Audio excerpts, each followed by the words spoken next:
Jamani sikiza nisalimie na nipite tu kama unijui jamani. Shida ipo. Kwa sababu wewe ni mtu wenyewe.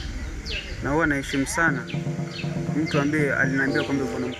Mimi nilikuwa nakupima tu nijue kama uko serious utapambana ama vipi. Nimejaribu kukuelewa. Lakini kufikia sasa umeniacha njia panda. Nini maana yako hasa?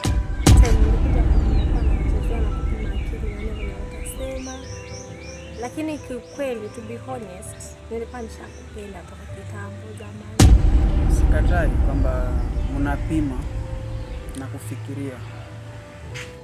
Lakini sioni kama ni jibu sahihi ya kuambia mwanaume umpendaye.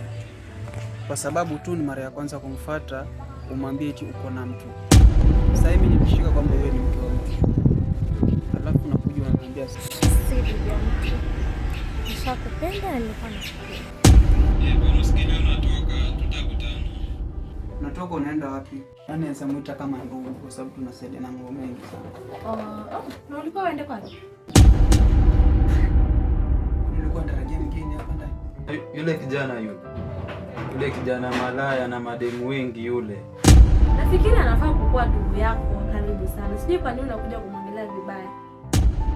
Mimi nakutaka wewe uwe wangu wa maisha. Awe wako wa maisha.